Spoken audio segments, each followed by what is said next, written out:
আসসালামু আলাইকুম, সবাইকে স্বাগত জানাচ্ছি এক্সিস মেডিকেল স্কুলের আমার ডার্মাটোলজির এই ক্লাসে। আমরা আজকে ডার্মাটোলজির খুব কমন একটি সমস্যা নিয়ে আলোচনা করব।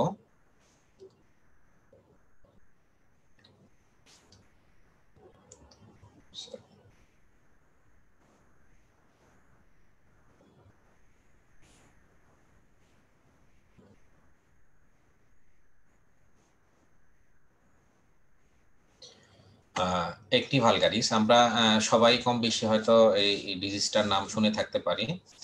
This is a very common dermatological condition.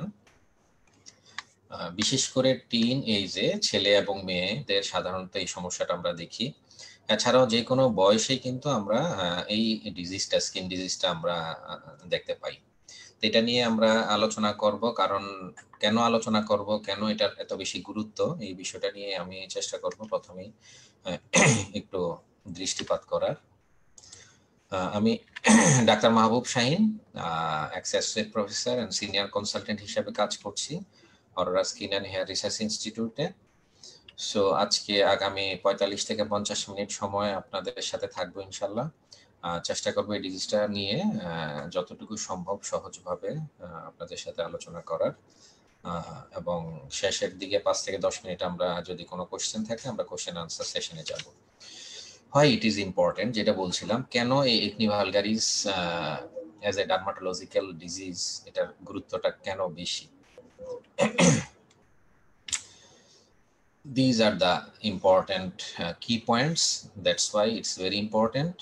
More than 90% of world population, পৃথিবীর যত মানুষ আছে তার শতকরা 90%-রও বেশি মানুষ জীবনের কোনো না কোনো সময়ে এই ডিজিজে আক্রান্ত হয়ে থাকে। যদিও এটা একটা skin disease, but it can lead to the prominent emotional and psychological issues. এই স্কিন ডিজিজের ফিজিক্যাল যে ইফেক্ট, তার চেয়ে অনেক বেশি ইফেক্ট কিন্তু আমরা অনেক সময় রোগীদের মধ্যে সাইকোলজিক্যালি দেখতে পাই। So it may be associated with underlying disease. Acne, though it is a skin disease, কখনো কখনো এই একনি ভালগারিস বা একনি আমাদেরকে কিন্তু ইন্টারনাল কিছু ডিজিজের বার্তা দেয়, যেমন পিসিইউ এবং থাইরয়েড অ্যাবনর্মালিটিস। সো গ্লোবালি এই একনি ভালগারিসের পেশেন্টরা প্রতি বছর 2016 সালের একটা স্টাডিতে দেখা গেছে যে নিয়ার অ্যাবাউট $114 বিলিয়ন এই ডিজিজের পিছনে চিকিৎসার জন্য শুধু খরচ করে। সুতরাং 2020 সালে সেটা ডেফিনেটলি আরো অনেক বৃদ্ধি পেয়েছে। So it's a huge burden regarding the financial condition. So that's why this disease is really very very important. এবং আমরা আমাদের প্র্যাকটিক্যাল এক্সপেরিয়েন্সে যেটা দেখেছি, একটা হিউজ নাম্বার অফ পেশেন্টস আমরা প্রতিদিন আমাদের আউটডোরে আমরা ফেস করে থাকি এবং এই ধরনের পেশেন্টদেরকে ম্যানেজ করতে হয়। সো এটা সম্পর্কে আমরা আজকে কি কি বিষয় একটু আলোচনা করব। দিজ আর দ্য কি পয়েন্টস। এই পয়েন্টসগুলি বেসিক্যালি আমরা চেষ্টা করব গতানুগতিকভাবে একটা ডিজিজ সম্পর্কে আসলে যে বিষয়গুলি আলোচনা করা দরকার সেই জিনিসগুলি আমরা আলোচনা করব। সো আমরা শুরু করি। আসলে একনি কি? This is a very common skin disorders, it's a chronic skin disorders and it is an inflammatory disorder of the skin এবং disease of the skin age. এটার প্যাথোফিজিওলজিটা কোথায়? এটা বেসিক্যালি পাইলোসিবিসিয়াস ইউনিটের ডিজিজ। আমরা জানি হেয়ার ফলিকল এবং সিবিসিয়াস গ্ল্যান্ড, এটার সমন্বয় যে unit, this is called pilosebaceous unit.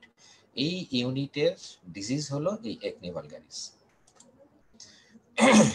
Epidemiology সম্পর্কে অলরেডি কিছুটা মেসেজ আমি দিয়েছি শুরুতে। যে কোনো এইজে, যে কোনো রেসে এটা হতে পারে এবং যে কোনো সেক্সে এটা হতে পারে ইকুয়ালি। অলরেডি বলা হয়েছে মোর দেন 90% পপুলেশন এফেক্টেড। এর মধ্যে 85% হলো teenage. Basically teenage এর ডিজিজ, এই জন্য এটাকে বলা হয়। So it may occur in all age. Etiology, exact etiology, exact mechanism is not fully understood, but it is supposed there are some sort of factors responsible for this disease process. তার মধ্যে একটা হলো hormone androgen. It may be exogenous, may be endogenous. Usually, most commonly, it is endogenous. And Propionibacterium acne, as we know that this is a commensal, but sometimes it causes pathogenesis of acne and plays an important role. And along with the immunological conditions that ultimately leads to the inflammatory mediators and distension and occlusion of the hair follicles. So these are the predisposing factors, that is PCU, some drugs, some other hormonal conditions like thyroid, some cosmetics that causes occlusion, and high environmental humidity, and definitely the high glycemic diet, particularly the dairy products. These are the predisposing factors for this disease. So pathogenesis-টা যদি আমরা একটু খেয়াল করি, actually যেটা আমরা already বলেছি যে it is a disease of pilosebaceous unit, অর্থাৎ আমরা যদি স্কিনে একটু খেয়াল করি যে this is hair follicle, এই যে হেয়ার ফলিকল, এই হেয়ার ফলিকলের একটা অংশ থেকে কিন্তু যে বালজিং, ইউলুশ bulging, this is called sebaceous gland. So এখানে যে ঘটনাটা ঘটে, আমরা অলরেডি যেটা বলেছি যে একনি একটা ব্যাকটেরিয়া, প্রোপিওব্যাকটেরিয়াম একনি, এটার কলোনাইজেশন হয় হেয়ার ফলিকলের মধ্যে। অ্যান্ড্রোজেন যে হরমোনের কথা বললাম, সেই অ্যান্ড্রোজেন বেসিক্যালি কি করে, সিবিসিয়াস গ্ল্যান্ডের উপর কাজ করে, স্টিমুলেট করে, সিবাম সিক্রেশন বাড়ায়, এদের প্রোডাকশন বাড়ায়। এবং এই অ্যান্ড্রোজেন আরেকটা কাজ যেটা করে সেটা হলো ফলিকুলার হাইপার ক্যারাটিনাইজেশন করে। অ্যাজ এ রেজাল্ট দেখা যায় যে এই হেয়ার ফলিকলের ব্লকেজ তৈরি হয়। হেয়ার ফলিকলের ব্লকেজ যদি তৈরি হয়, এখানে যে সিবিসিয়াস গ্ল্যান্ডের যে সিক্রেশন, সেই সিক্রেশনটা নর্মালি যেভাবে বের হয়ে যাওয়ার কথা, এক্সক্রিট হওয়ার কথা, সেটা হয় না, তখন এটা ভিতরে জমে থাকে। সেই সিবাম থেকে বেসিক্যালি একনি, প্রোপিওব্যাকটেরিয়াম একনির সাহায্যে ফ্রি ফ্যাটি অ্যাসিড তৈরি হয়, and this free fatty acid, this is the culprit that causes the inflammatory process. এবং এই ইনফ্লামেটরি প্রসেসের জন্য আলটিমেটলি এখানে কতগুলি স্কিন লেশনস ডেভেলপ করে। সেই স্কিন লেশনগুলিকে আমরা বলি পেপিউল, পাস্টিউল, নোডিউল। আর ইনফ্লামেশন হওয়ার আগ পর্যন্ত মেকানিক্যাল ব্লকেজের জন্য, ডিউ টু দ্য হাইপার ক্যারাটিনাইজেশন, সেখানে যে ঘটনাটা ঘটে, সেখানে যেটা হয় সেটা হলো একটা স্কিনে এলিভেশন হয়, যে এলিভেশনটাকে আমরা বলি কমেডন, যেখানে বেসিক্যালি কোনো ইনফ্লামেশন নাই, that is early stage of the disease process. So এই কমেডনকে বলা হয়, this is the basic lesion or hallmark or characteristic features of the acne vulgaris. So acne vulgaris এর পেশেন্ট আমাদের কাছে নন ইনফ্লামেটরি স্কিন লেশন নিয়ে আসতে পারে, দ্যাট ইজ কমেডন, এবং ইনফ্লামেটরি স্কিন লেশন নিয়ে আসতে পারে, that is papule, nodule, pustules. So this is the basic pathogenesis of acne vulgaris. Clinical types. Actually acne patient কিভাবে আমাদের কাছে প্রেজেন্ট করে, আমরা যদি একটু দেখার চেষ্টা করি। ক্লাসিক্যাল প্রেজেন্টেশন, অর্থাৎ যেটা আমরা বলেছিলাম, this is a disease of the teenage. So একটা টিন এজের ছেলে অথবা মেয়ে যদি আমাদের কাছে একনি সমস্যা নিয়ে আসে, ক্লাসিক্যালি আমরা তার মধ্যে এই জিনিসগুলি দেখতে পাই। কারোর ক্ষেত্রে শুধু কমেডন দেখতে পাই, কারোর ক্ষেত্রে কমেডনের সাথে পেপিউল থাকে, কারোর ক্ষেত্রে পেপিউল, নোডিউল, পাস্টিউল সবই থাকে। সো একটা ক্লাসিক্যাল একনি সাধারণত পেশেন্ট এই ধরনের প্রেজেন্টেশন নিয়ে আসে। রাইট সাইডে যে ফটোগ্রাফ আমরা যদি একটু খেয়াল করে দেখি, এটা ডিপেন্ড করে আসলে কোন লেভেলের পেশেন্টটা কনসালটেশনের জন্য যাচ্ছে এবং কোন লেভেলের ফিজিশিয়ানের কাছে যাচ্ছে, সেটার উপর ডিপেন্ড করে আসলে একনি প্রেজেন্টেশনটা কেমন হবে। সাধারণত আমরা যারা টারশিয়ারি লেভেলে প্র্যাকটিস করি, আমাদের কাছে এই ধরনের পেশেন্টগুলি কিন্তু ক্লাসিক্যাল প্রেজেন্টেশন নিয়ে খুব কম আসে। ম্যাক্সিমাম ক্ষেত্রে আসে ওরা কমপ্লিকেটেড অবস্থায়। ওরা বিভিন্ন জায়গায় আমরা জানি যে স্কিনের উপর যত ধরনের অত্যাচার হয় এবং যত ধরনের ট্রায়াল হয় আমি বলবো। সো স্কিনের পেশেন্টরা প্রথমে ফার্মেসিতে যাবেন, অথবা বিভিন্ন ধরনের বনাজি, কবিরাজি, হোমিওপ্যাথিক, এবং ফাইনালি হয়তো ওয়াক ডাক্তারদের মাধ্যমে যখন আসেন, স্পেশালিস্টের কাছে আসেন, তখন দেখা যায় যে অনেক ক্ষেত্রেই জটিলতা নিয়েই আসেন। বাট ক্লাসিক্যালি যদি আমরা পেশেন্ট পাই, অনেক সময় আমরা ক্লাসিক্যাল পেশেন্ট পাই, বিশেষ করে যারা সচেতন পেশেন্ট তারা কিন্তু শুরুতেই চলে আসে। So this is the classical presentation of acne, that is classical acne vulgaris. Neonatal acne সাধারণত এটা একটা টেম্পোরারি স্কিন প্রবলেমস, সাধারণত জন্মের পরপরই বাচ্চাদের এটা হতে পারে, আমরা নিউনেট সম্পর্কে আমরা জানি। সো এই ধরনের পেশেন্টের ফেসের মধ্যে রাইট সাইডের ফটোগ্রাফটা যদি দেখি, এই ধরনের ছোট ছোট পেপিউলার লেশন, সবগুলি লাল ইরেথেমেটাস, সো টাইনি রেড, কখনো কখনো সাদাও হতে পারে, যেটাকে আমরা কমেডন বলি। সুতরাং এই ধরনের প্রেজেন্টেশন নিয়ে একটা নিউনেট কিন্তু কখনো কখনো আমাদের ফিজিশিয়ানদের কাছে আসতে পারে, বাবা মা যদি খুব বেশি ওরিড হয়। এবং শতকরা 20% অর্থাৎ 20% নিউবর্নের ক্ষেত্রে সাধারণত এই নিউনেটাল একনি দেখা দিতে পারে। তবে এখানে আসার বিষয় হলো এটার জন্য তেমন কোনো চিকিৎসার প্রয়োজন হয় না এবং এটা স্পন্টিনিয়াসলি রিজলভ হয়ে যায়। ইনফ্যান্টাইল একনি, ইনফ্যান্টাইল একনিটা সাধারণত 2 বছর পর্যন্ত আমরা দেখে থাকি।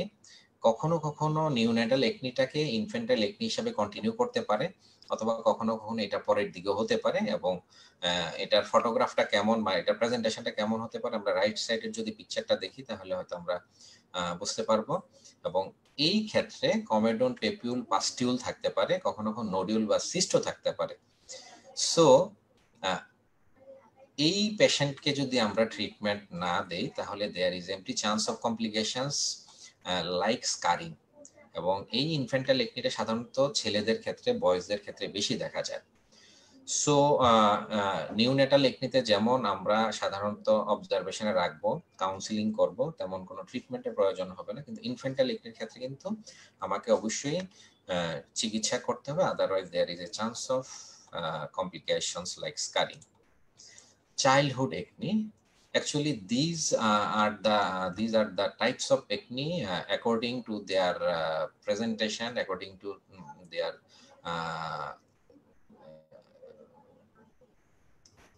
characteristic features during their different stages of life. So childhood, regarding it is a very rare.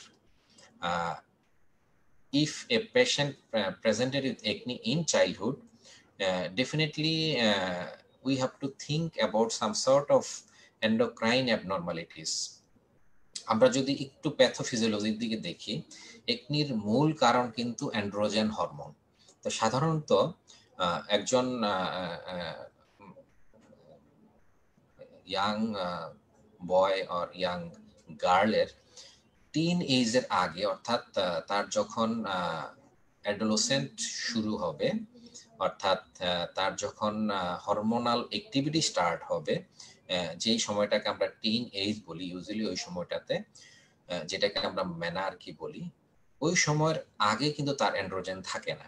সুতরাং একটা পেশেন্টের যখন একনি ওই সময়ের পরে হবে সেটাকে আমরা ক্লাসিক্যাল একনি বলবো, কিন্তু আগে যখন হবে তাহলে তার এই অ্যান্ড্রোজেনটা কোত্থেকে আসলো। যেমন নিউনেটাল এবং ইনফ্যান্টাল একনির ক্ষেত্রে আমরা বলতে পারি দিস ইজ ম্যাটারনাল অ্যান্ড্রোজেন, যেটা সাধারণত 1 থেকে 2 বছর পর্যন্ত সর্বোচ্চ থাকতে পারে। এরপরে এটা কিন্তু এই ম্যাটারনাল অ্যান্ড্রোজেনটা কিন্তু বাচ্চার মধ্যে আর থাকে না। এজ এ রেজাল্ট দেখা যায় যে এই নিউনেটাল একনি বলি বা ইনফ্যান্টাল একনি বলি, এগুলি কিন্তু স্পন্টিনিয়াসলি চলে যায়। যদিও ইনফ্যান্টাল একনির ক্ষেত্রে চিকিৎসার প্রয়োজন হয়, এটাও ভালো হয়ে যাবে স্পন্টিনিয়াসলি, কিন্তু যদি ইনফ্যান্টাল একনি চিকিৎসা না করি সেটা জটিলতা হবে। চাইল্ডহুড একনির ক্ষেত্রে সাধারণত কোনো ম্যাটারনাল অ্যান্ড্রোজেন থাকার কথা না, তার যে অ্যান্ড্রোজেন সিক্রেশন হবে যে গ্ল্যান্ডগুলি, সেই গ্ল্যান্ডগুলিও ইনঅ্যাক্টিভ থাকার কথা। অ্যাজ এ রেজাল্ট তার কিন্তু কোনো অ্যান্ড্রোজেনের নর্মাল সোর্স থাকার কথা না। সেই ক্ষেত্রে এই যে চাইল্ডহুড, ইনফ্যান্টের পর থেকে একদম মেনার্কি পর্যন্ত বা অ্যাডোলেসেন্স পর্যন্ত এই যে সময়টা যদি কারো একনি হয়, তো অবশ্যই আন্ডারলাইং কোনো হাইপার অ্যান্ড্রোজেনিজম আছে কিনা, সেটা অ্যাড্রিনাল কোনো সোর্স কিনা বা অন্য কোনো সোর্স কিনা, সেটা অবশ্যই আমাদের মাথায় রাখতে হবে এবং অবশ্যই এন্ডোক্রাইনোলজিস্টের কনসালটেশন নেওয়ার প্রয়োজন হতে পারে। কসমেটিক্স আরেকটা কারণ হতে পারে। অনেক সময় আমাদের বাচ্চাদেরকে আমরা বাবা মারা অনেক বেশি যত্ন করার জন্য অনেক সময় বিভিন্ন ধরনের কসমেটিক্স ব্যবহার করে থাকি, সুতরাং কসমেটিক্স থেকে এই চাইল্ডহুড একনি হওয়ার সম্ভাবনা আছে। অ্যাডাল্ট একনি, অ্যাডাল্ট একনি সাধারণত 25 বছরের পরে যে একনিটা হয় সেটাকে আমরা অ্যাডাল্ট একনি বলে থাকি। অ্যাডাল্ট একনিটা কিন্তু এটা যে টিন এজের যে একনি সেটা কন্টিনিউয়াস পারসিস্ট করার কারণে সেটা হতে পারে, অথবা তার কখনোই টিনেজও ইভেন একনি ছিল না, কিন্তু তার এই লেট এজে গিয়ে তার একনি ডেভেলপ হয়েছে। এগুলি কিছু ক্যারেক্টারিস্টিক্স আছে, এবং এই both type of adult acne সাধারণত আমরা ফিমেলদের ক্ষেত্রে বেশি পেয়ে থাকি। মেলদের ক্ষেত্রে সাধারণত অ্যাডাল্ট একনি খুব কম দেখা যায়। প্রেগনেন্সি এবং একনি সাধারণত প্রেগনেন্সিতে একনি যদি কোনো পেশেন্ট থাকে, এই প্রেগনেন্সির কারণে 5.6% পেশেন্টের একনি ডিটোরিয়েট করতে পারে। আবার 7.1% পেশেন্টের কিন্তু যদি একনি থাকে, হ্যাঁ, সেই ক্ষেত্রে তার একনিটা ইমপ্রুভ করে যেতে পারে। ওভারঅল একটা majority portion of the acne patients during their pregnancy actually unchange থাকে, অর্থাৎ এটা খুব বৃদ্ধিও হয় না, খুব একটা হ্রাসও হয় না। সেই ক্ষেত্রে ডিউরিং প্রেগনেন্সিতে আমরা বলবো এটা একটা একনি ফ্রেন্ডলি একটা এনভায়রনমেন্ট আমরা বলতে পারি, যেহেতু এই সময়টা আসলে খুব বেশি বাড়েও না কমেও না, এবং সেই ক্ষেত্রে আমরা খুব কনজারভেটিভ ট্রিটমেন্ট ছাড়া কনভেনশনাল বা ক্লাসিক্যাল ট্রিটমেন্টে কিন্তু আমরা যেতে পারবো না, কারণ প্রেগনেন্সিতে আমরা জানি কিছু ড্রাগসের রেস্ট্রিকশন আছে। দ্যাটস ওয়াই ডিউরিং প্রেগনেন্সিতে যদি কোনো একনির চিকিৎসা করতে হয়, যেটা বিশেষ করে 5.6% অনেক সময় বেড়ে যায়, সেক্ষেত্রে অবশ্যই আমরা কনজারভেটিভ ট্রিটমেন্ট করব, যাতে তার প্রেগনেন্সিতে কোনো হ্যাম্পার না হয়। So these are the rare type of acne, but these are the really very severe form of acne. This is called acne fulminans. এখানে যেটা হয় সেটা হলো এটা একিউট ফর্মে হয় এবং একনিতে পেইন হয়। ইউজুয়ালি ক্লাসিক্যাল একনিতে কিন্তু পেইন হয় না, দিস টাইপ অফ একনিতে পেইন হবে, এবং এই একনি লেশনটা আলসারেশন হবে, হেমোরেজ হয়, এবং এই প্রেজেন্টেশনগুলি অনেক সময় অ্যাসোসিয়েটেড থাকে ফিভার এবং পরিআর্থ্রাইটিস, তার জয়েন্টে জয়েন্টে পেইন হবে। So acne fulminans is really a very I think it is a very dangerous type, and really devastating type, and sometimes associated with systemic features like fever and polyarthralgia. এই ধরনের পেশেন্টকে যদি আমরা টাইমলি আর্লি স্টেজে treatment না করি, তাহলে যেটা হবে আমরা ডান দিকের ছবিতে দেখতে পাচ্ছি, scarring is the common complications and this is irreversible. So in that case we should be cautious regarding the management of this type of acne, but this is very rare luckily. So acne conglobata, this is another type যেখানে পেশেন্টরা present করে comedone nodule abscess and importantly draining sinus. আমরা যদি এখানে ছোট ছোট দেখতে পাই, দিজ আর দ্য সাইনাস এগুলি হিল হয়ে গেছে অলমোস্ট, মাঝে মধ্যে এগুলির থেকে কিন্তু কিছু ডিসচার্জ আসে, এবং এটা সাধারণত 18 থেকে 30 বছরের মধ্যেই সাধারণত শুরু হয়, এবং এটা পারসিস্ট করে লঙ্গার পিরিয়ড অফ টাইম, ইভেন 40 বছর পর্যন্ত এটা পারসিস্ট করতে পারে, এবং এখানেও স্কারিং হবে। সুতরাং এই ধরনের পেশেন্টদেরকে কিন্তু খুব আর্লি স্টেজে আমাদেরকে ট্রিটমেন্ট করতে হবে to prevent or avoid complications.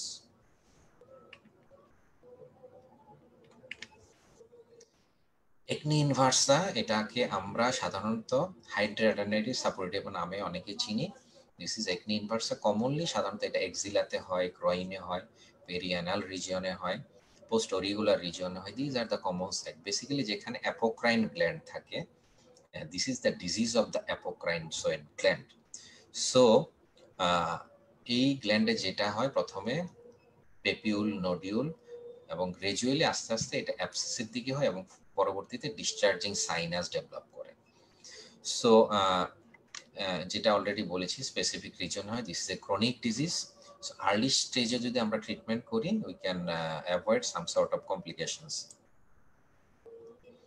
Acne rosacea, this is another classical clinical types, যেটা সাধারণত মিডল এজ ওমেনদের হয় কমনলি, এবং সেন্ট্রাল পার্ট অফ দ্য ফেসের সেন্ট্রাল পার্টে হয়, এবং সাধারণত এখানে ডাইলেটেড ব্লাড ভেসেলস দেখা যায়, দ্যাট ইজ টেলেনজেকটেসিয়া আমরা পেয়ে থাকি। So this is also not a very common. So clinical presentation, পেশেন্টরা কিভাবে আমাদের কাছে একনি পেশেন্টরা সাধারণত আমাদের কাছে প্রেজেন্ট করে।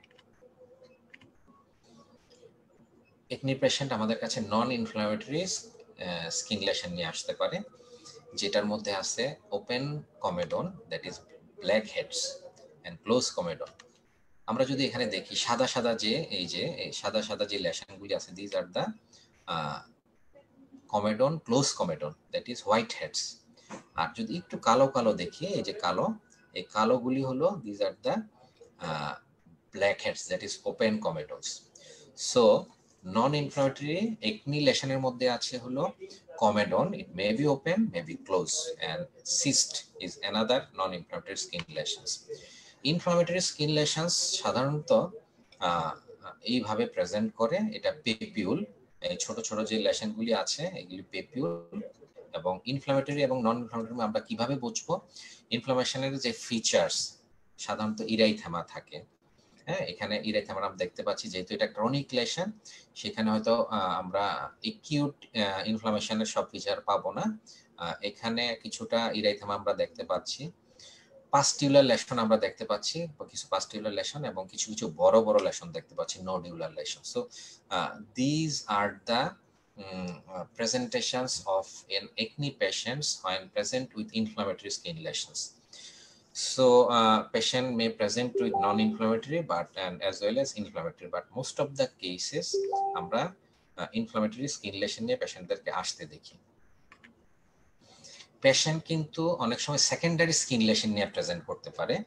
সেই সেকেন্ডারি স্কিন লেশনগুলি কি? সেকেন্ডারি স্কিন লেশনের মধ্যে হলো ইরাইথেমাটাস লেশন, যদি দেখি একটু লাল লাল হয়ে আছে, post inflammatory pigmentation, hyper pigmentation এখানে নাই, এবং স্কারিং, আমরা যদি এখানে স্কারিং দেখাই, হাইপার পিগমেন্টেশন আমরা পরে দেখব।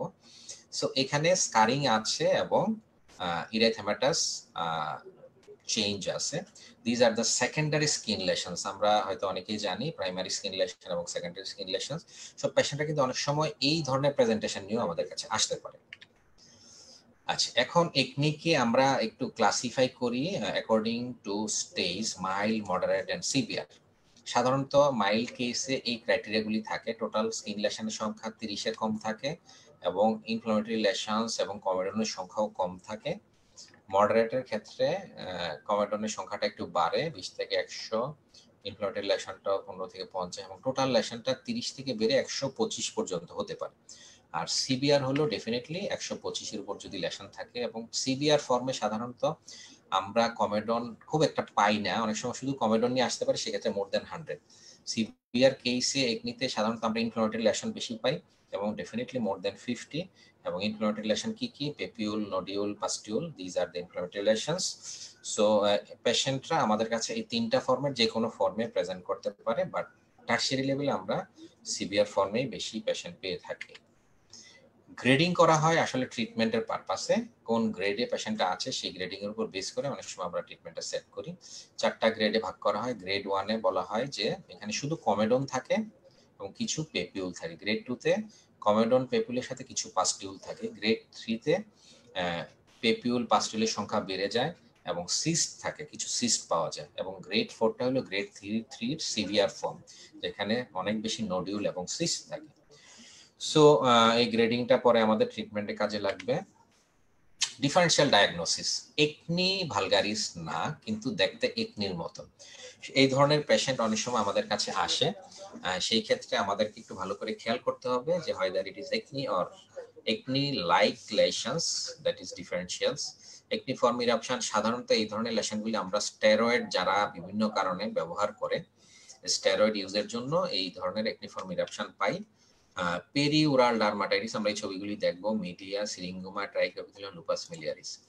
এটা যদি দেখি পেরিওরাল ডার্মাটাইটিস, এই ওরাল এরিয়ার চতুর্দিকে ছোট ছোট যে ইরাইথেমাটাস পেপিউলার লেশন, দেখতে একনির মতোই, বাট যেহেতু এই এরিয়ার ডিস্ট্রিবিউশনটা ক্লাসিক্যাল একনি ভালগারিসের না, ক্লাসিক্যাল একনি ভালগারিসের লেশন হলো cheek. Cheek is the most common site. চিকের পরে চিন হতে পারে, ফোরহেড হতে পারে। Cheek is the most common site. So এখানে যেহেতু পেরিওরাল রিজনে পেপিউলার লেশনগুলি দেখতে অনেকটা একনির মতোই, but due to their distribution this is called perioral dermatitis. এটা সাধারণত যারা স্টেরয়েড ব্যবহার করে মুখে, আমরা জানি অনেক কারণেই রোগীরা স্টেরয়েড ব্যবহার করে। মুখে ব্রণ হয়েছে, ব্রণের চিকিৎসার জন্য দোকানে যায়, দোকানদাররা বেটনোবেট বা এই জাতীয় স্টেরয়েড জাতীয় ঔষধ দেয় এবং এটা ইউজ করার কারণে পেরিওরাল ডার্মাটাইটিস একটা কমন প্রবলেম। সেকেন্ড হলো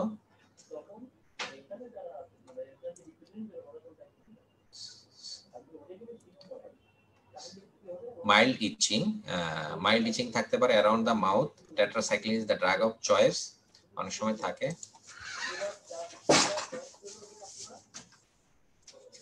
এই কথা বলতেছে ক্লাস নিচ্ছি তো।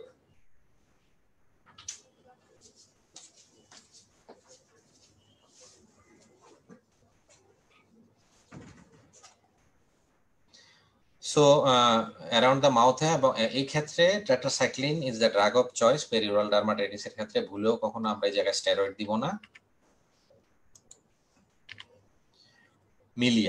মিলিয়া দেখতে অনেকটা একটির মতো, এটা বেসিক্যালি হোয়াইট ক্যারাটিনাস সিস্ট, এটা অ্যাক্রাইন সোয়েট গ্ল্যান্ডের অ্যাকচুয়ালি ডিফেক্ট। এটা প্রাইমারি কারণে হতে পারে, সেকেন্ডারি কারণে হতে পারে। চিকিৎসা সাধারণত আমরা টপিক্যাল রেটিনয়েডস দিয়ে করি, অনেক সময় ইলেকট্রোসার্জারি আমরা করে থাকি। সিরিঙ্গোমা সাধারণত এটা লোয়ার আইলিডের দুই দিকেই থাকে, দেখতে অনেকটা একনি লেশনের মতো, but this is not acne, এবং এটা হলো disease of the sweat gland. এটা সাধারণত বাইলেটারালি সিমেট্রিক্যালি থাকে, লোয়ার আইলিডে থাকে। It is very difficult to treat. Sometimes we tried electrosurgery, lasers and other treatment modalities, but this is a very difficult case to treat. Lupus miliaris disseminata, এটা দেখতে অনেকটা এরকম। সাধারণত এই ধরনের বড় বড় পেপুল এবং নোডুলার লেশন নিয়ে আসে। এটার আরেকটা নাম হলো একমিনেটা। সাধারণত ইয়াং অ্যাডাল্টের ক্ষেত্রে এটা আমরা পেয়ে থাকি, যদিও ক্লাসিক্যাল একনি আমরা টিনেজে পাই, কিন্তু এটা ইয়াং অ্যাডাল্টে পাই। দেখতে একনির মতো মনে হচ্ছে, but this is not actually acne vulgaris. So biopsy করলে এখানে যেটা পাওয়া যায়, গ্রেনুলোমা পাওয়া যায়, দ্যাট ইজ কল্ড, একটা সময় মনে করা হতো this is a type of lupus. So this is actually lupus miliaris disseminata, যেখানে আমরা হিস্টোপ্যাথোলজি করলে গ্রেনুলোমা পাবো লেশনে, but there is no bacilli or there is no organisms. সাধারণত একনির পেশেন্টদেরকে আমাদের খুব বেশি ল্যাবরেটরি ওয়ার্কআপ করতে হয় না, যদি ক্লাসিক্যাল একনি হয় বা একনি ভালগারিস হয়, টিন এজে হয় এবং অ্যাসোসিয়েটেড কোনো ফিচার্স যদি আমরা না থাকি, সাধারণত রোগীদেরকে আমরা তেমন কোনো টেস্ট করাই না। কিন্তু একটা পেশেন্ট যদি আমরা মনে করি যে সে একনির জন্য আসছে, কিন্তু আমাদের কাছে মনে হচ্ছে she has some features of PCO, underlying PCO থাকতে পারে, অথবা তার থাইরয়েড প্রবলেম থাকতে পারে। সো এই ধরনের ক্ষেত্রে সাধারণত আমরা রিলেভেন্ট যে টেস্টগুলি আছে সেই টেস্টগুলি অনেক সময় করে নিই, এবং সাধারণত কিছু টেস্ট আমরা করি একনির পেশেন্ট, বিশেষ করে সিভিয়ার একনি পেশেন্টদেরকে আমরা রেটিনয়েডস গ্রুপের কিছু ওরাল ড্রাগস দিই, যে ড্রাগসগুলি দেওয়ার আগে সাধারণত কিছু টেস্ট করে নিতে হয়, যেমন লিভার ফাংশন, লিপিড প্রোফাইল, এগুলি দেখে নিতে হয়। So actually lab workup is according to the patient type, associate underlying disease, and what drugs we are actually select for these patients. So এই জিনিসগুলি চিন্তা করে আমরা সাধারণত যদি প্রয়োজন হয় আমরা টেস্ট করে থাকি। মোস্ট অফ দ্য কেস আমাদের খুব বেশি টেস্টের প্রয়োজন হয় না। সো রিগার্ডিং দ্য ম্যানেজমেন্টের ক্ষেত্রে আমরা সাধারণত রোগীদেরকে এইভাবে ম্যানেজ করে থাকি। General management is very very important একটি পেশেন্টের ক্ষেত্রে। এছাড়া টপিক্যাল কিছু প্রিপারেশন দেই, সিস্টেমিক কিছু প্রিপারেশন থাকে, এবং অবশ্যই হরমোনাল যে ট্রিটমেন্ট, এবং সবচেয়ে গুরুত্বপূর্ণ হলো surgical management. This is very important. Surgical ম্যানেজমেন্টটা কেন ভেরি ইম্পর্টেন্ট সেটা আমি বলবো, কারণ আমরা জানি একটা পর্যায়ে গিয়ে আসলে মেডিকেল ট্রিটমেন্টে আমাদের খুব একটা কাজ হয় না, তখন surgical treatment is the only solution. কোথায় সার্জিক্যাল ট্রিটমেন্ট সেটা আমরা একটু আলোচনা করার চেষ্টা করব। সো জেনারেল ম্যানেজমেন্ট যেটা আমরা বললাম যে acne is a definitely curable disease, but in early stage you have to control it. একটা গুরুত্বপূর্ণ বিষয় হলো একনির চিকিৎসার যে রেসপন্স এটা অনেক স্লো, কারণ হলো এখানে যে প্রসেস, একটা হলো অ্যান্ড্রোজেন আর একটা হলো অর্গানিজম, এই দুইটাকে নিয়ন্ত্রণ করার জন্য যে মেডিকেশনসগুলি আমরা ইউজ করি এগুলির রেসপন্স পেতে আমাদের সময় লাগে, সেই জন্য পেশেন্টকে কাউন্সিলিং করাটা খুবই গুরুত্বপূর্ণ। যে বল অ্যাটলিস্ট রেসপন্স পেতে অনেক সময় 2 থেকে 4 মাস সময় লেগে যায় আমাদের। So considered a low glycemic diet, যেহেতু ডায়েটকে একটা কারণ হিসেবে আমরা দেখেছি, low glycemic diet is very important, plenty of fresh fruits, vegetables, smoking যদি কেউ করে থাকে অবশ্যই এটাকে ইনহিবিট করতে হবে, কারণ স্মোকিং এর একনির উপর একটা ইম্পর্টেন্ট ব্যাড ইফেক্ট আছে। Applications of oil and cosmetics যেটা আমরা বললাম, একনি কসমেটিকা বলে একটা কন্ডিশন আছে যেটা বেসিক্যালি কসমেটিক্স এর জন্য হয়। সুতরাং একনি পেশেন্টদের সিবিসিয়াস গ্ল্যান্ডের হাইপার অ্যাক্টিভিটির জন্য এমনি কিন্তু তাদের ফেসটা অয়েলি থাকে, সেক্ষেত্রে যদি আরো অন্য কোনো অয়েল বেস কোনো প্রোডাক্ট দেওয়া হয় তাহলে কিন্তু তার একনিকে অ্যাগ্রাভেট করবে। সেই জন্য আমরা তাদেরকে অ্যাডভাইস করি better avoid two cosmetics, particularly oily. And abrasive skin treatment can aggravate. So abrasive যে স্কিন ট্রিটমেন্ট সেগুলির ক্ষেত্রে আমাদের কিছু রেস্ট্রিকশন থাকে। অনেক সময় পেশেন্টটা কিন্তু নখ দিয়ে খোঁটাখুটি করেন, অনেক সে খোঁচাখুচি করার চেষ্টা করেন, এগুলি আমরা অ্যাভয়েড করতে বলি। Otherwise there is a chance of development of complications like scarring. একনিতে ফটো সেন্সিটিভিটি হয়, সেই জন্য সানলাইট অ্যাভয়েড করে এবং অবশ্যই সানস্ক্রিন ব্যবহার করার জন্য আমরা অ্যাডভাইস করি। মাইল্ড কেসে সাধারণত আমরা খুব বেশি ঔষধ দেই না। এই যে অ্যাডভাইসগুলি দেওয়া হয়, অ্যাডভাইসের পাশাপাশি আমরা সাধারণত ফেস ওয়াশ দিই রোগীদেরকে, মেডিকেটেড ফেস ওয়াশ, যেটাতে ফেসটাকে ক্লিন রাখবে, অয়েল ফ্রি রাখবে, that is very very important. আর পাশাপাশি কিছু আমরা টপিক্যাল প্রিপারেশন দেই, সেই টপিক্যাল প্রিপারেশনগুলি বলবো, যে অ্যাডভাইসগুলি বলছি সেগুলি অবশ্যই মেনটেন করবে।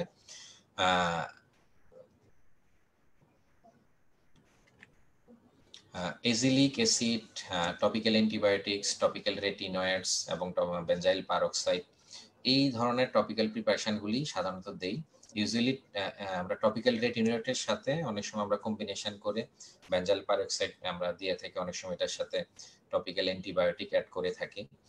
So several weeks or even months to see the convincing improvement, যেটা আমি বলেছিলাম যে ট্রিটমেন্ট শুরু করার পরে কিন্তু একটা সময় লাগে রেসপন্সটা পেতে, মিনিমাম 2 থেকে 3 মাস অবশ্যই। সেই জন্য পেশেন্টকে কাউন্সিলিং করে রাখতে হবে। Discontinue using a productive severe irritation, যদি এই ওষুধের মধ্যে অনেক সময় কিছু ইরিটেশন করে, যেমন রেটিনয়েডসে অনেক সময় ইরিটেশন হয়, অনেকের বেনজাইল পারক্সাইডের ক্ষেত্রে অনেক সময় ইরিটেশন হতে পারে। যদি কোনো ড্রাগ ইরিটেশন হয় সেক্ষেত্রে সেই ড্রাগটাকে অবশ্যই ডিসকন্টিনিউ বা স্টপ করতে হবে। মডারেট কেসের ক্ষেত্রে আমরা সাধারণত ওরাল অ্যান্টিবায়োটিকটা অ্যাড করে থাকি। মাইল্ডের ক্ষেত্রে যেমন শুধু টপিক্যাল দিয়ে আমরা ট্রিটমেন্ট করছি, মডারেটে টপিক্যালের পাশাপাশি ওরাল অ্যান্টিবায়োটিক, টাটাসাইক্লিন, ভেনুসাইক্লিন, ডক্সিসাইক্লিন ইত্যাদি আমরা অ্যাড করে থাকি। সাধারণত অ্যান্টিবায়োটিকগুলি লং টার্ম ইউজ করা হয়, লং টার্মের জন্য মিনিমাম 6 মান্থস। সিভিয়ার কেসে অবশ্যই ড্রাগ অফ চয়েস ওরাল আইসোট্রেটিনয়েড, কারণ ওরাল আইসোট্রেটিনয়েড না দিলে মোস্ট অফ দ্য কেসে রেসপন্স করতে চায় না। কখনো কখনো আমরা সিস্টেমিক স্টেরয়েড শর্ট কোর্সের জন্য দিয়ে থাকি, বিশেষ করে একনি ফালমিনেন্স বা একনি কনগ্লোবাটার ক্ষেত্রে। এইসব কমপ্লিকেটেড কেসের ক্ষেত্রে আমরা শর্ট কোর্স স্টেরয়েড দিয়ে থাকি। যদি severe case acne vulgaris associated with features of hyperandrogenism like PCO or other conditions, সেই ক্ষেত্রে কিন্তু অ্যান্টি অ্যান্ড্রোজেন আমরা দিয়ে থাকি। অ্যান্ড্রোজেনের মধ্যে আমরা দিতে পারি হলো গিয়া স্পাইনোলেকট্রন দিতে পারি, কখনো কখনো আমরা সিপ্রোটান অ্যাসিটোনাইট দেই ইস্ট্রোজেনের সাথে কম্বিনেশন করে লং টার্মের জন্য, এবং রেসপন্স ইজ ভেরি গুড। এখন আসি সার্জিক্যাল ম্যানেজমেন্ট। সার্জিক্যাল ম্যানেজমেন্ট কাদের জন্য? মেডিকেল ম্যানেজমেন্ট করার পরে দেখা যায় যে অনেক সময় যেহেতু পেশেন্টরা অনেক দেরি করে আমাদের কাছে আসে, অনেক সময় পেশেন্টরা আমাদের কাছে আসেই তাদের পেপিউল থাকে, নোডিউল থাকে, পাস্টিউল থাকে, পাশাপাশি তাদের কিছু স্কারিং অলরেডি ডেভেলপ করে যায়, আর পাশাপাশি তাদের কিছু পিআইএইচ, post inflammatory pigmentation already develop করে যায়। এই যে কমপ্লিকেশনসগুলি কিন্তু কোনো মেডিকেশনসের মাধ্যমে ইমপ্রুভ করা যায় না। যদি স্কারিং হয়, মোস্ট কমন কমপ্লিকেশনস অফ একনির হলো স্কারিং, এছাড়া পোস্ট ইনফ্লামেটরি পিগমেন্টেশন হয়। এই স্কারিং এবং পিগমেন্টেশনকে ম্যানেজ করার জন্য আমাদের কিছু সার্জিক্যাল ম্যানেজমেন্ট আছে। তার মধ্যে একটা হলো কমেডো এক্সট্রাকশন। যদিও কমেডো এক্সট্রাকশন দিয়ে, এই মেথড দিয়ে বেসিক্যালি আমরা অনেক পেশেন্ট আছে যারা খুব দ্রুত রেজাল্ট চায়, কমেডন নিয়ে আসছে। সেই ক্ষেত্রে আমরা কি করি, এই বিশেষ করে ক্লোজ কমেডন যেগুলি, হোয়াইট কমেডন যেগুলি, সেই কমেডনগুলিকে এক্সট্রাকশনের মাধ্যমে, এক ধরনের মেশিন আছে এক্সট্রাক্টর দিয়ে আমরা ভিতরের যে কন্টেন্টগুলি এগুলিকে বের করে দিই। বের করে দিলে পেশেন্ট কিন্তু তখন মেডিকেশন থেকে দ্রুত কিন্তু পেশেন্ট ইমপ্রুভ করে যায়। ইন্ট্রালেশনাল ইনজেকশন, অনেক সময় যখন সিস্টিক লেশন থাকে, বড় বড় লেশন থাকে একনি, তখন কিন্তু আমরা ইন্ট্রালেশনাল ইনজেকশন দিই। এছাড়া micro needling, PRP, chemical peeling, these are the new dermatosurgical procedural management of acne, particularly the acne scars as well as the acne pigmentations. আমরা যদি প্রত্যেকটা প্রসিডিউর একটু করে দেখার চেষ্টা করি, দিস ইজ কমেডো এক্সট্রাকশন। এই যে এখানে ছোট ছোট কমেডন গুলি আছে, বিশেষ করে এগুলিকে আমরা হোয়াইট কমেডন বলি, যেটা আসলে ক্লোজ ভিতরের যে ম্যাটেরিয়ালসগুলি জমে থাকে এই কমেটো এক্সট্রাক্টরের মাধ্যমে আমরা চেপে চেপে এই ভিতরের ম্যাটেরিয়ালসগুলি বের করে দিলে এরপরে যদি আমরা ওষুধ দেই রেসপন্সটা কুইক হয়, রিকভারিটা কুইক হয়। দিস ইজ ইন্টারন্যাশনাল ইনজেকশন দিচ্ছি, এখানে একটা সিস্টিক লেশনের মধ্যে আমরা এইভাবে ইনসুলিন সিরিঞ্জের মাধ্যমে এই স্ট্রেংথ ইজ ভেরি ইম্পর্টেন্ট, বেশি স্ট্রেংথ দিলে কিন্তু এখানে কমপ্লিকেশনস হবে। So 0.75 to 1.15 milligram per ml international injection দিলে খুব দ্রুত এটা হিল হয়ে যায়। Microneedling therapy, this is another dermatosurgical procedure, যেটার মাধ্যমে আসলে একনি স্কারগুলিকে আমরা ট্রিটমেন্ট করি। মাইল্ড স্কারের ক্ষেত্রে এটা খুব ভালো কাজ করে, মাসে একবার করে দিতে হয়। 5 থেকে 6টা সেশন দেওয়ার পরে দেখা যায় 50 to 80% improvement. That is really very good choice of treatment for acne scar, mild acne scar. এটাও মাইল্ড টু মডারেট একনি স্কারের ক্ষেত্রে পিআরপি নাম আমরা অনেকেই শুনেছি, বিশেষ করে হেয়ারের জন্য PRP is a very good treatment option.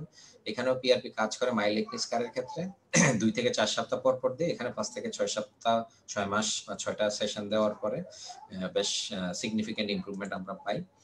Chemical peeling, this is another treatment modalities. So chemical peeling mild to moderate acne স্কারের ক্ষেত্রে এটাও 3 থেকে 4 সপ্তাহ পর পর দিই এবং 5 থেকে 6টা সেশন দিলে বেশ সিগনিফিকেন্ট ইমপ্রুভমেন্ট আমরা পাই। মাইক্রোডার্মাব্রেশন ইজ অ্যানাদার ডার্মাটোসার্জিক্যাল প্রসিডিউর, এখানে মাইল্ড টু মডারেট স্কারের ক্ষেত্রে এটা খুব ভালো। ওয়ান্স ইন এ মান্থ সাধারণত 5 to 6 সেশনস দেওয়া হয়। সাবসিশন, স্কার যদি ডিপ হয়, এতক্ষণ কিন্তু আমরা মাইল্ড স্কারের ক্ষেত্রে আমরা বলেছিলাম বা সুপারফিশিয়াল স্কারের ক্ষেত্রে আমরা বলেছিলাম ওই ট্রিটমেন্টগুলি। স্কারটা যদি সিভিয়ার স্কার হয়, দ্যাট ইজ ডিপ স্কার হয়, সেই ক্ষেত্রে কিন্তু আমাদেরকে ওই ট্রিটমেন্টগুলি খুব বেশি ইফেক্টিভ হবে না। সেক্ষেত্রে সাবসিশন is a very good treatment option. এই সাবসিশনের সাথে যদি আমরা ওই ট্রিটমেন্টগুলি যোগ করে দিই, that is combination treatment, that will give us A very good result, very good outcome. এখানে সাধারণত সাবসিশনটা আমরা 4 থেকে 6 সপ্তাহ পর পর করি। It depends according to case, কখনো কখনো আমরা 3টা 4টা কখনো 5-6টা সেশনও দেওয়া লাগতে পারে, কেস বাই কেস এটা ভেরি করে থাকে। সো সাবসিশনের ক্ষেত্রে সাধারণত আমরা কম্বিনেশন ট্রিটমেন্ট দিই, বাট পার্টিকুলার ডিপ স্কারের ক্ষেত্রে subcision plus other procedure, it may be microneedling, it may be PRP, it may be chemical peeling, but subcision is must in case of deep scar. Deep স্কারের ক্ষেত্রে আরেকটা treatment option আছে হলো punch excision. যে স্কারগুলি আছে আমরা এই punch মেশিনের মাধ্যমে আমরা পাঞ্চ করে এগুলিকে ফেলে দিব।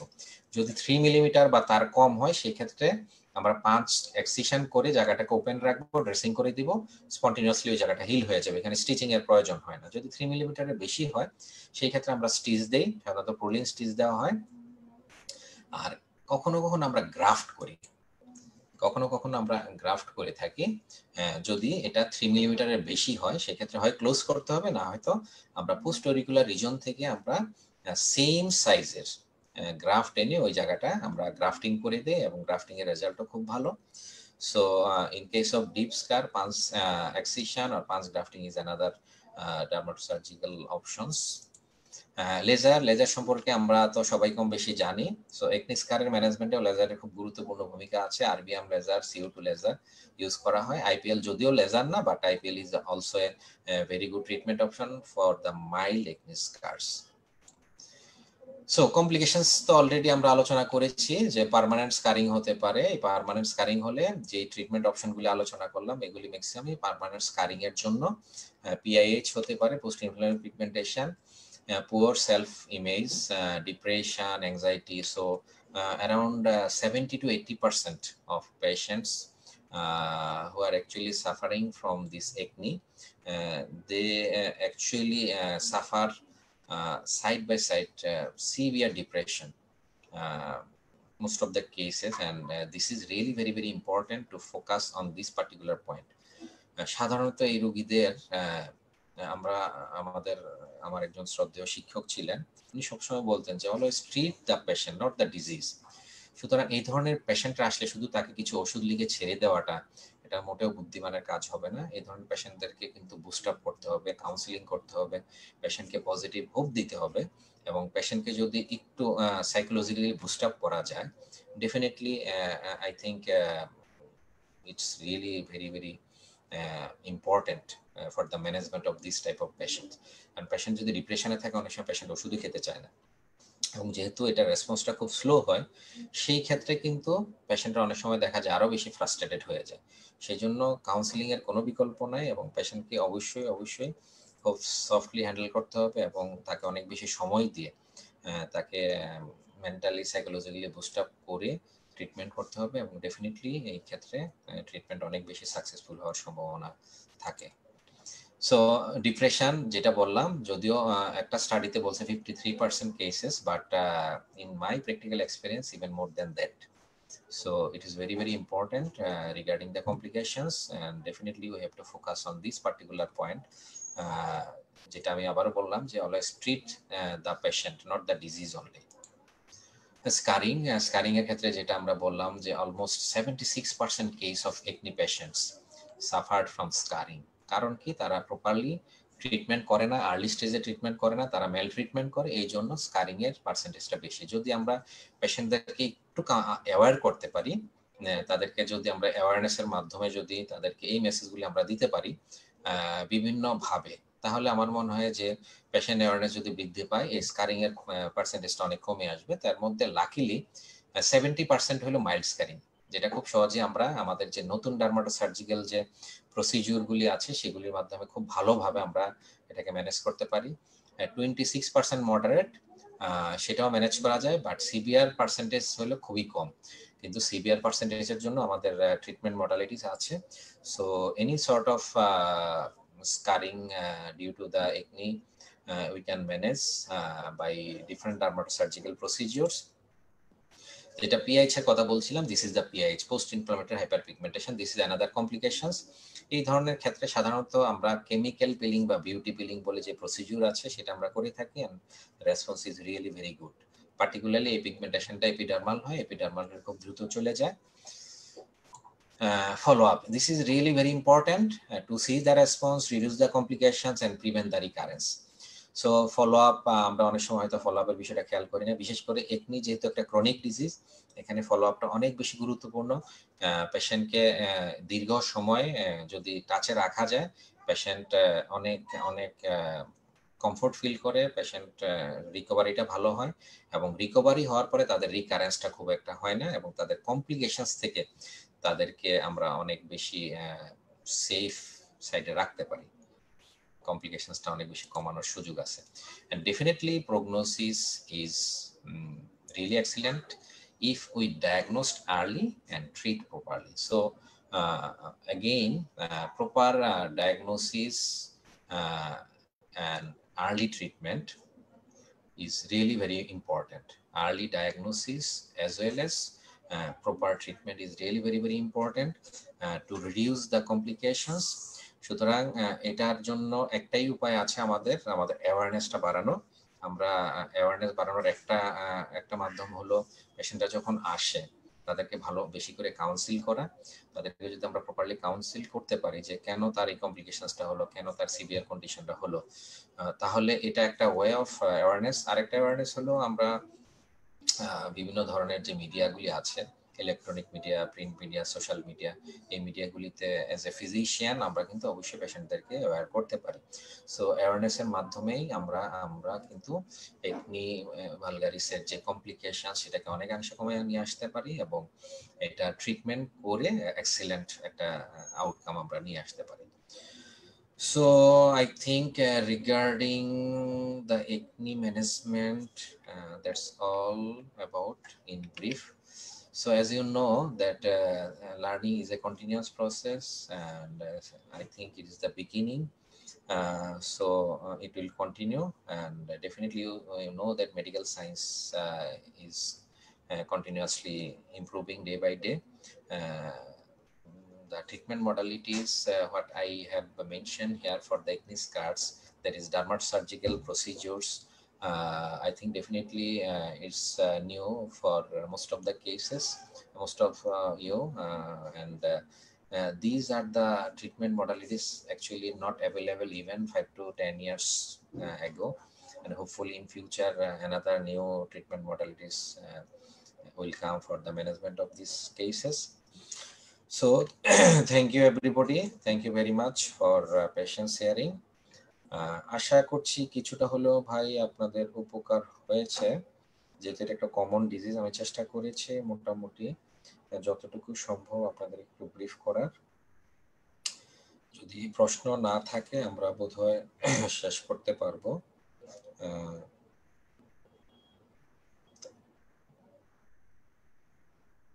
আমাদের আজকের এই একনির ক্লাসের মেসেজটা আমি আবারও রিপিট করতে চাই। Counselling is really very important regarding the management of acne. এই ধরনের পেশেন্টদেরকে একটু সময় দেওয়া এবং তাদেরকে এই যে জটিলতাগুলি কি জন্য হয়, যে মেল ট্রিটমেন্ট, তারপর যে বিভিন্ন ধরনের যে ডিলে ট্রিটমেন্ট, এই জায়গাগুলিতে তাদেরকে ফোকাস করা, বিশেষ করে কসমেটিক্স এবং স্টেরয়েড জাতীয় যে ঔষধগুলি ওনারা ব্যবহার করেন শুরুর দিকে, এই জায়গাগুলি যদি আমরা পেশেন্টদেরকে সতর্ক বা সচেতন করতে পারি তাহলে আমার মনে হয় আমাদের পেশেন্টদের অ্যাওয়ারনেস অনেক বাড়লে এগুলি এই ধরনের পেশেন্টের ট্রিটমেন্ট করাটা অনেক সহজ হবে। এবং নিঃসন্দেহে আমাদের উদ্দেশ্য এটাই, অ্যাজ এ ফিজিশিয়ান আমাদের পেশেন্টরা ভালো থাকবে এবং পেশেন্টদের জটিলতা অনেক কম হবে এবং তারা খুব আর্লি স্টেজে ট্রিটমেন্টের জন্য আসবে এবং সহজেই ওনারা সুস্থ হবে। সবাইকে আবারও ধন্যবাদ জানাচ্ছি। মনে হয় তেমন কোনো প্রশ্ন নাই, সুতরাং আমি শেষ করতে পারি। ডাক্তার রুহুল আমিন, আসসালামু আলাইকুম। ওয়ালাইকুম আসসালাম। In acne is there any age limit after which it will reduce? Yes, definitely. আমরা যেটা বলেছিলাম, খুব ভালো প্রশ্ন। সাধারণত টিন এজটাই হলো গিয়া পিক এজ, যেটা বলেছিলাম টোটাল একনির প্রায় অ্যারাউন্ড 85% কিন্তু এই টিন এজে পাই আমরা। সুতরাং এই টিন এজের পরে কিন্তু এটা আস্তে আস্তে ইনসিডেন্সটা কমে আসে এবং মোস্ট অফ দ্য কেসে আমরা যেটা দেখি প্র্যাকটিক্যালি 25 বছরের পরে কিন্তু আর খুব বেশি একনি পাওয়া যায় না। 25 বছরের পরে এই ইনসিডেন্সটা অনেক কমে যায়। সুতরাং আমরা বলতে পারি টিন এজের পরে, যেহেতু অ্যান্ড্রোজেন হলো কালপ্রিট, অ্যান্ড্রোজেনের যেহেতু একটা সিক্রেশনের একটা ইনক্রিজ থাকে, একটা ফ্লাকচুয়েশন থাকে এই পিরিয়ডটার মধ্যে। আমরা জানি যে অ্যান্ড্রোজেন সিক্রেশন যে গ্ল্যান্ড থেকে হয়, সেই অ্যান্ড্রোজেন সিক্রেশনটা সাধারণত ওই এজটাতে শুরু হয় এবং এটা যখন স্টেবল হয়ে যায় তখন কিন্তু আর এই একনির যে সিভিয়ারিটি বা একনির যে অ্যাক্টিভিটিগুলো এগুলি আস্তে আস্তে কমে আসে। তো অ্যাকর্ডিংলি আমরা বলতে পারি সাধারণত টিনেজের পরে সাধারণত ইয়াটা কমে আসে এবং আফটার 25 সাধারণত দেখা যায় পেশেন্টটা ম্যাক্সিমাম ক্ষেত্রে ভালো হয়ে যায়। মাঝহারুল ইসলাম, আমার এখন পর্যন্ত প্রতি বুধবারে ক্লাস হচ্ছে 12:30টার দিকে। তার নেক্সট ক্লাস সম্ভবত আমরা বোধহয় ভিটিলিগো নিয়ে হয়তো ক্লাস নিব। ভিটিলিগো বা শ্বেতরোগ, এটা আরেকটা খুব কমন স্কিন ডিজিজ এবং এই ডিজিজটা নিয়ে আমাদের অনেক পেশেন্ট অনেক ধরনের মেল ট্রিটমেন্ট, মিস ট্রিটমেন্টের সম্মুখীন আছে এবং এটা নিয়েও আশা করি আমরা হয়তো একটা আপডেট ইনফরমেশন আপনাদের সাথে শেয়ার করতে পারবো। সো তাহলে আজকে এতটুকুই। সবাই ভালো থাকেন, সবার জন্য অনেক দোয়া রইল, নিরাপদে থাকবেন। আসসালামু আলাইকুম।